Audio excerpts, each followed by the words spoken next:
750 વર્ષ પુરાણા આવડમાના અસ્થાને હોમ હવન ઓખા મંડળમાં આવેલ બાટીસા ગામે ચારણાઈ આદ્યશક્તિ શ્રી આવડમાના મંદિરે માલધારી ચારણ સમાજ દ્વારા હવન યજ્ઞનું આયોજન કરવામાં આવ્યું હતું। મીઠાપુર તેમજ દ્વારકાથી આવેલા બ્રાહ્મણો દ્વારા મંત્રોચ્ચાર સાથે હવનનું કાર્ય કર્યું હતું।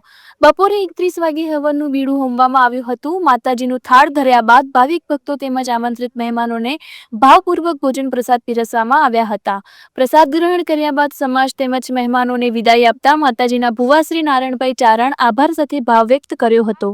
રિપોર્ટર હોથીબા સોમણિયા, ઓખા। જય દ્વારકાધીશ। આજે મારું નામ છે દિનેશભાઈ સોલંકી, મીઠાપુર ગામેથી આવેલ છું।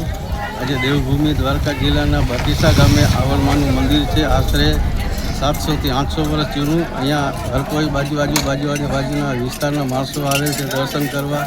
દ્વારકા જિલ્લાના દેવભૂમિ આરંભલા ગામના અહીંયા આજે ચારણ સમાજ દ્વારા આયોજિત યજ્ઞ છે। આશરે 2,500 થી 3,000 માણસો મહાપ્રસાદી રાખેલ છે અને અહીંયા હર કોઈ સમાજના માણસો દર્શન કરવા આવે છે।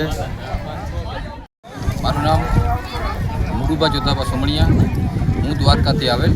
આજ આપણે ઓખા મંડળની અંદર બાટીસા ગામની અંદર માં આવડમાનું મંદિર, ત્યાં ચારણ સમાજના પરિવાર ત્યાં એક હવન કરેલ છે।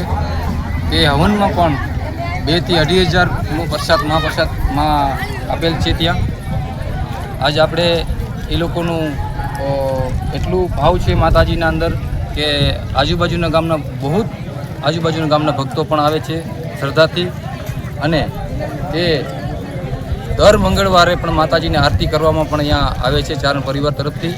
ત્યાં પણ ભક્તો બહુ હાજરી આપે છે। ત્યાં આખા ઓખા મંડળના પરિવારના ગામના આજુબાજુના બધા પણ ત્યાં આવે છે। આજે અમે પણ દ્વારકાથી પણ અહીં માતાજીની આરતી લેવા આવી છે અને એમને બહુ આનંદ થાય છે કે આવી રીતે કે આવું આયોજન આપણે કરવું જરૂરી છે।